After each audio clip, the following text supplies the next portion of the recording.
glad we're finally getting to talk. This is so cool. Yeah, Because you're coming in town at the Ernie Kovacs Award, which is actually there's a lot of awards that happen and a lot of honors, but the namesake of this one really does mean something to you. it does. And I never knew about an Ernie Kovacs Award. I never heard of it.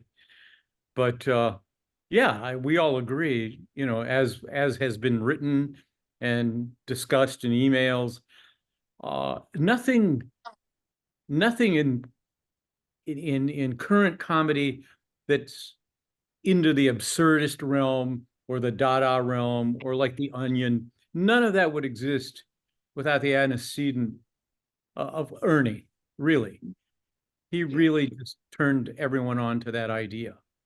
Mhm.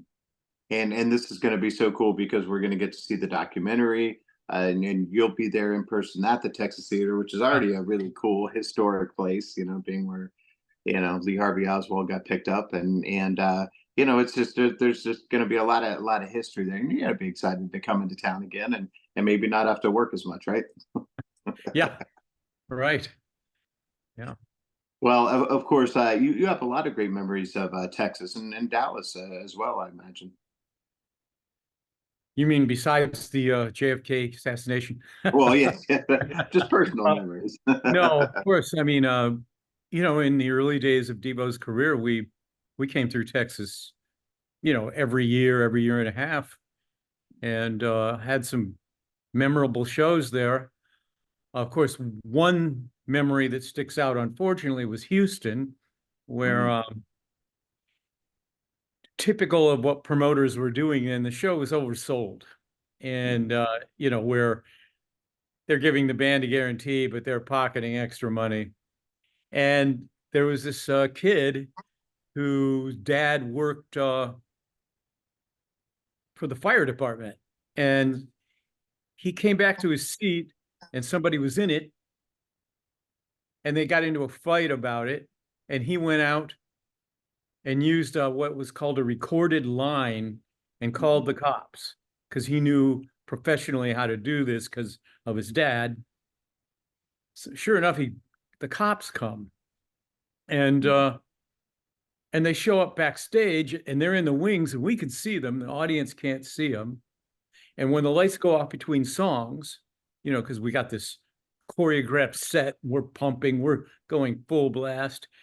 And I'm unfortunately on the side of the stage where they're in the wings. And when the lights go down, deputy grabs me and pulls me back behind the curtain. He says, "You stop the show right now, or Devo's going to jail." And Wow. so I come back out, the lights come on, and people are expecting the next song, and I go, hey everybody, you're not going to believe this." And they're boo, fuck you, they're all hyped up and they want that next song. Mhm. And I go, you're not going to believe this. And then right when I say that, Mark Mothersbaugh signals our drummer Alan, like, Mark's not taking me seriously, and Mark doesn't know the cops are there, and it's like bullshit, let's play that song. And so sure enough, we start the next song, and at the end of that one, the cop grabs me again as the lights come down. He goes, "What did I just tell you? Now I'm telling you, you are going to go to jail."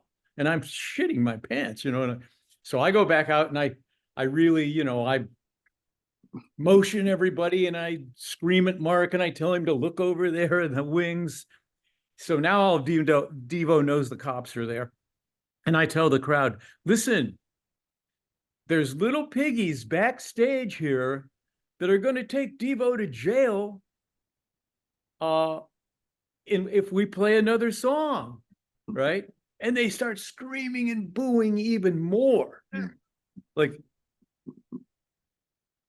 Man. and sure enough, all house lights come up. Concert's over. We go off stage, and they grab me Wow. and the drum tech and the tour manager, and they take just us three to jail. Wow. Handcuffed us right there, took us to jail.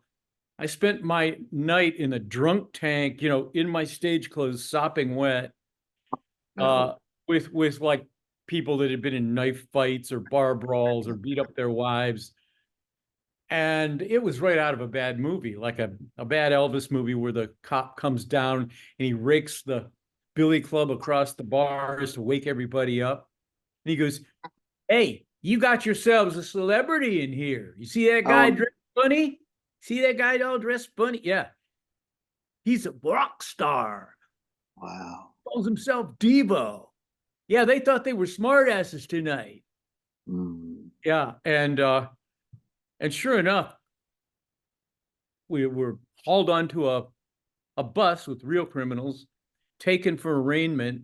And while we were in the courthouse waiting to be shipped off to the local prison, people had gotten a hold of lawyers back in LA, but the 2 hour time difference.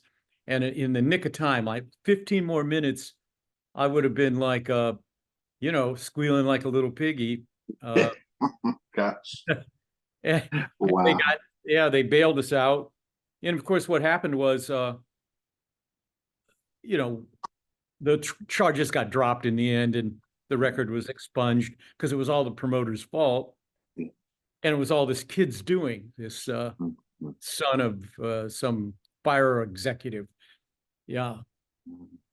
My goodness. Well, I'm so glad this isn't in Houston then. Well, we Houston. got to have some better Texas memories for you. Yeah. Yeah. Yeah. Well, you guys have always been so much fun to watch on stage. Probably even that night, people thought it was a bit or something, but you At know, first they did. They thought we were just screwing around. Yeah. yeah. Wow. Well, Yeah. people look up on that stage and still, and they think, "See, now that's what I want to do." But you guys make it look a whole lot easier than it is. What kind of advice do you give to those artists that are looking up to you, going, "I want to do what you do"? Yeah. I mean, it's so different now. The way we did it was very low tech, DIY, right? You start by the seat of your pants, you do what you can do, you try to present your vision to people as best you can with limited resources, and then, self-produced singles into the independent record stores, publicity in the free newspapers. It was a long, slow grind, right? Mhm. But it really worked. I mean, that system did work. And the cream of the crop rose to the top. You would notice back then that record companies actually did their job. Mhm. As much as they're maligned, they did have A&R men that actually knew a lot about music and were excited about music. And they didn't miss it. Like if there was an act out there that had talent or originality, they were going to get signed, you know, and they were going to pay them some decent money. Uh, Mhm. that's all gone. Of course, Yeah. okay, they supposedly don't rip you off, but these deals that are called 360 deals for bands Mhm. today, where the label gets 50% of everything. Yeah. Like, we're partners. It's 50-50, right? You're not getting a mere 12 points on your records. You're getting 50%. But it doesn't work out that way. No. And they don't give you advances, and Mhm. anything they give you is a loan against your 50%. And with streaming, with Spotify, and they've found new ways to kind of, you know, bleed the artist dry. Like when you look at the fractions of pennies you get, right, for every time you're clicked on, it's Mhm. ridiculous, right? So unless Yeah. you're Beyonce, you know, and unless you're somebody like that, it doesn't add up to anything. Mhm. Yeah, it's hard, but I mean, I guess if you're a true creative and you decide that that's the only way that you can go through life is to create art, I guess you got to do it, right? That's right. You're right. That's a good point too. It's it's not really a choice. People don't understand that. You're compelled. It's like this is what you have to do, right? Mhm. And yeah, it's going to be difficult and it's going to be nerve-wracking, and you stand a huge percentage of failure. But if you refuse to give up, if you just refuse to take no for an answer, and you don't let negative feedback destroy your ego, uh, Mhm. you may persist. You'll definitely in the end you will prevail. Yeah, wow, well said.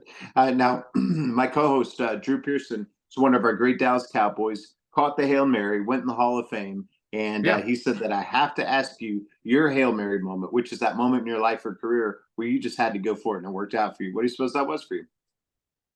I would suppose that that's the night we played Saturday Night Live, Yeah. because we had never played in front of more than about 300 people in a club like Max's Kansas City, right? Mhm. But our manager, Elliot Roberts, was Neil Young's manager. Yeah. And, we signed with him because three things.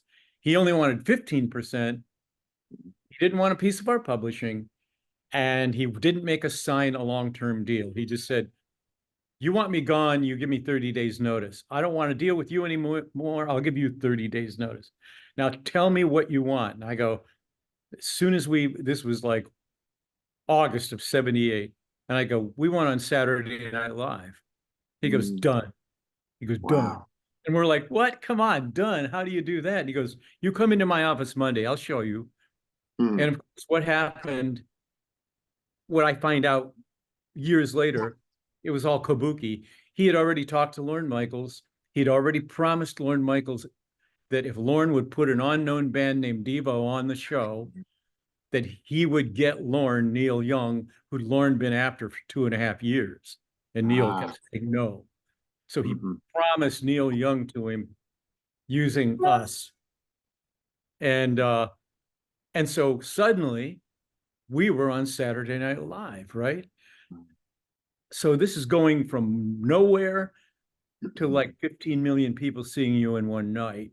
And now Mhm. you're either going to blow it and you're going to suck and it'll be over, or you're going to nail it. And I guess it was just the adrenaline and the fear, but we nailed it.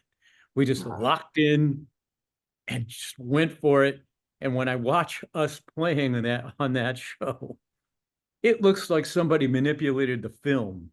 Mm. It's like super fast, but super tight and precise, no mistakes. Actually sounds good. And our movements and everything, it looks like somebody manipulated the film. And Wow. it's wonderful to look at even now. So Mm. that was the Hail Mary, it was just do or die. And I remember, you rehearse with the cast all week because it's going to be live. So you have to keep doing it as if it's going to, you're doing what you do.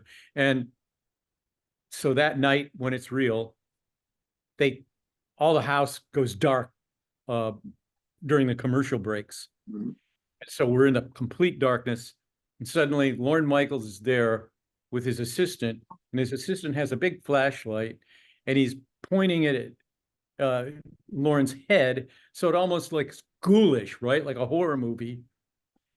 And we can, he he's talking to us, and we always sees ahead, and he goes, "All right, you guys." And I forget who's the announcer's name. He sounded like Don Pardo, like a no, that guy. He goes, when you hear him say Devo, you just start playing your asses off and listen to this.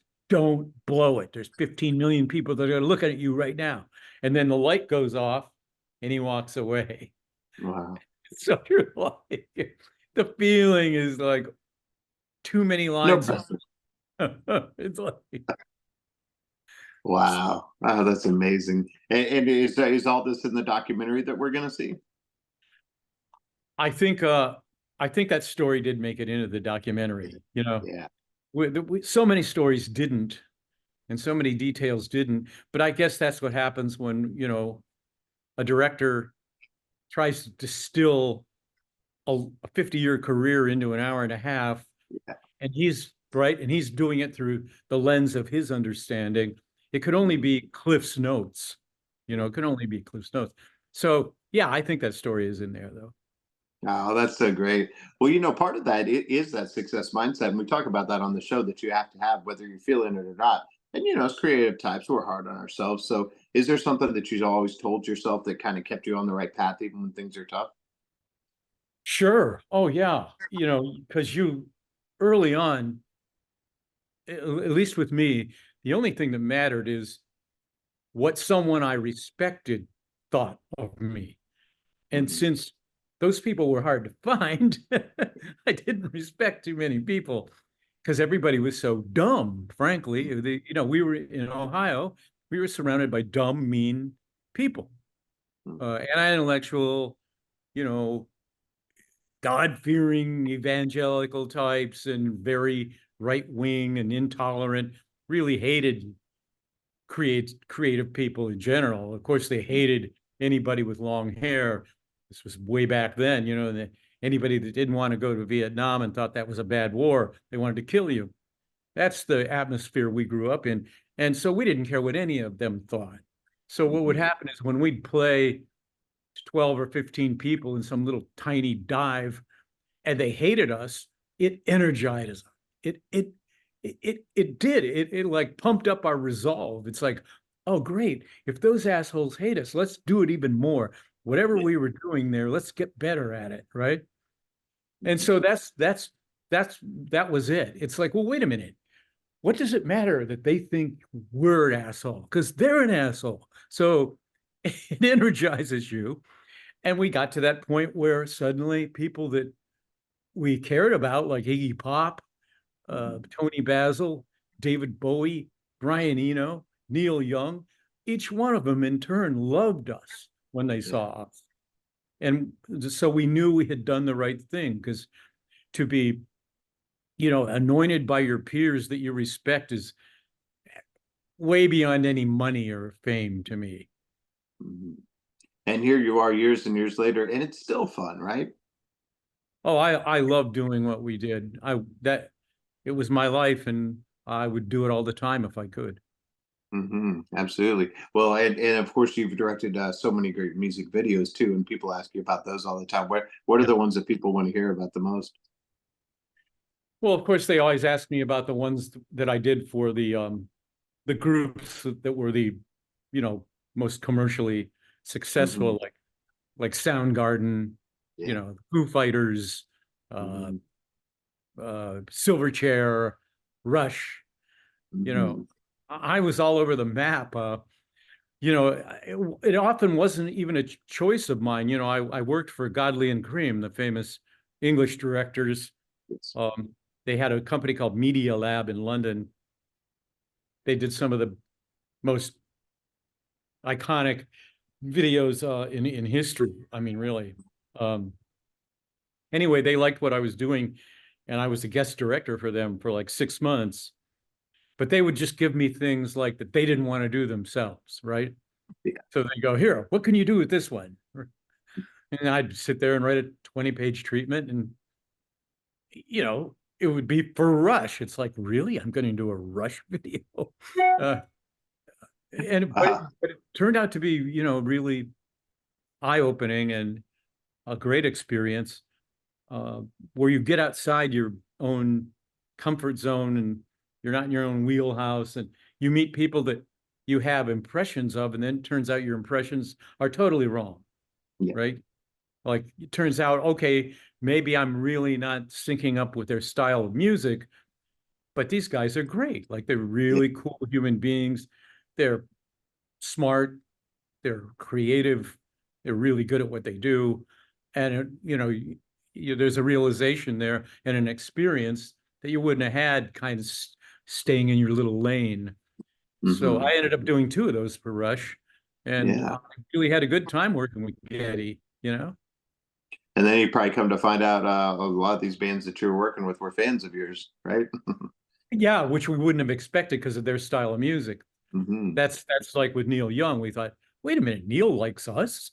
Like, how could he like that when he's doing this like granola rock, folky, Hmm. you know? But That.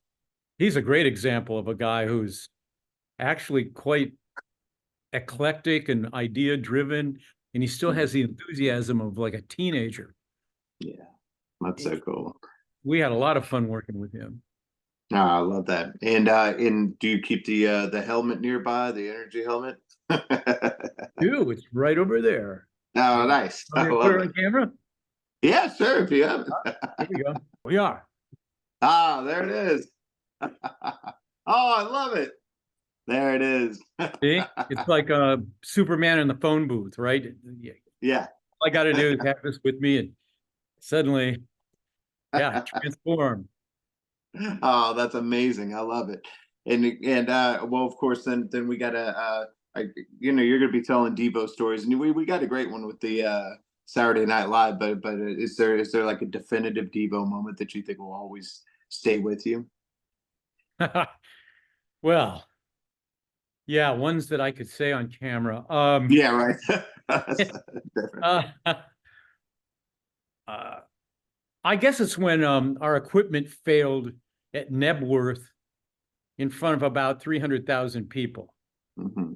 And Richard Branson had talked us into being on this festival, and we were we stuck out like sore thumbs. We were the fish out of water. I mean, it was bands like Genesis and who was the American band that always hung a rebel flag behind them and Oh, played, Leonard Skinner. Yeah.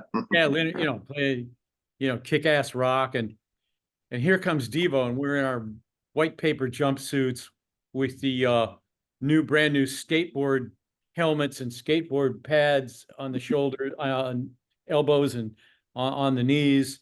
And we launch into Jocko Homo. You know, Yeah. that's hardly a groove, that song. And because of some problem with the cycles of electricity there at the festival, and then what they were Mhm. using and our equipment, it it fried everything. Oh, wow.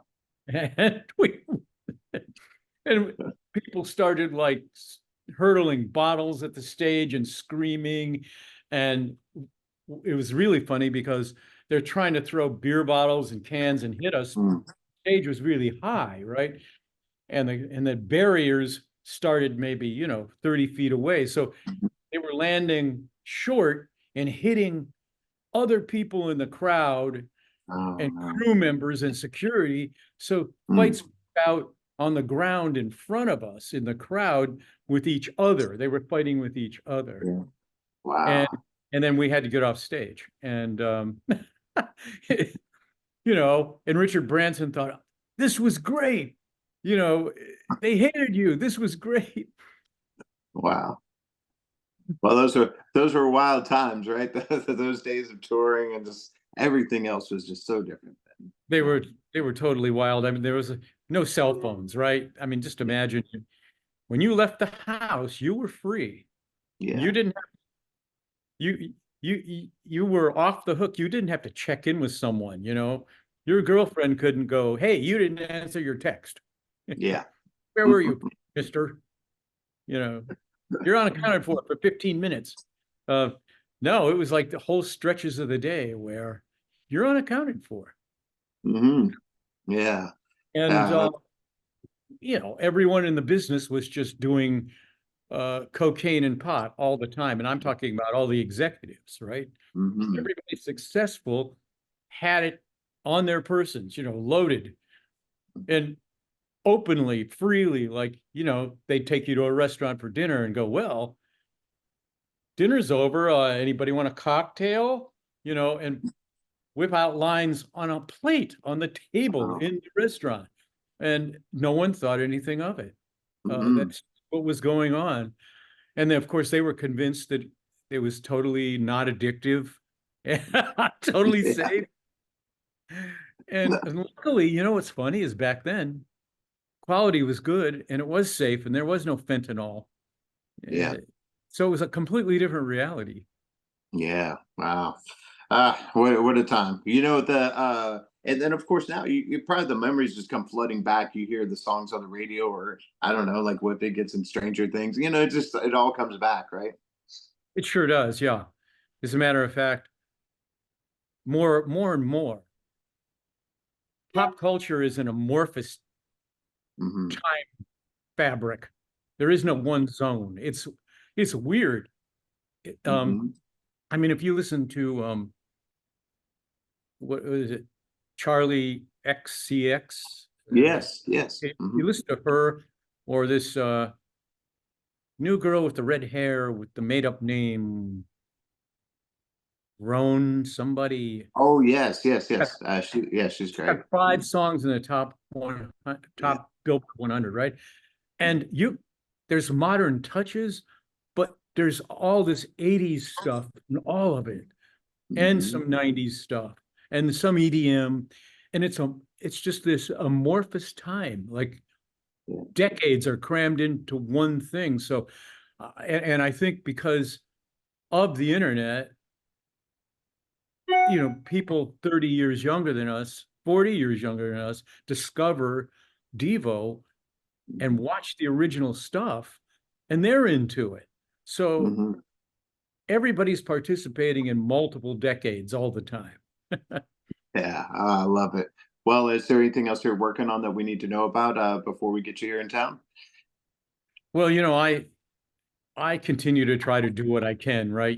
Whether there's any interest in Devo writing new music, I write music because that's what I did, right? And Hmm. if you look at the Devo albums, it's like, oh, he wrote about 50% of the songs. So Hmm. yeah, I'm going to, I put out a few solo things now and then, and now I'm going to put out a new one. I think it's going to be a full LP, vinyl LP, and Good, it's called Wetiko, Wetiko. good. And if you look that up, I won't bore you with it now, but if they look Wetiko up, then they'll go, oh, of course, Casale would base a record on this idea, right? Yeah. Let's Oh, just put it this way. It's almost like the Native American Indian version of de-evolution.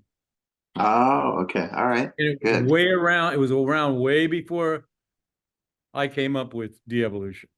Hmm. Oh, that's so cool. Well, and then last thing, of course, we always have a good time in Texas, and there's so much to do here. You gonna get to do anything Texas centric? Any beer, barbecue, any places you're gonna go? Oh, me, I'm a wine and food guy, you All know, right. a, a junkie, basically. Yes.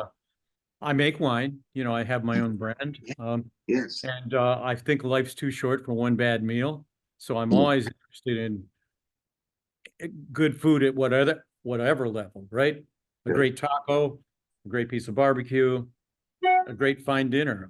I see it Mhm. all even. Oh, that's great. Well, there's plenty here. It's exploded as far as the food scene here, so we've got a lot for you when you're here. Oh, I know. I know. The last time we were ever in Dallas, I think you have a place called Uchi, right? Yes. Yeah. The Uchi. sushi place. It was fantastic. But it's Really. beyond, it's cooler than sushi. It's not just sushi. Yes. Yeah. Yes. Hmm. It, it was the greatest. That could be anywhere in any major city in the world, Oh, you of know. course. Hmm. Yeah. Yeah, well, we got some recommendations for you. We'll Okay. send over to Great. you. Oh, Great. that's wonderful. Well, we are so excited to have you in town. We're going to tell everybody come to the Texas Theater, check it out, and see this very special award. And I really appreciate your time and all the great stories and wearing that. And we'll look forward to seeing you here very, very soon. All right. Thanks. Thanks for your time. Thank you so much. Appreciate you. Okay, bye. Bye bye.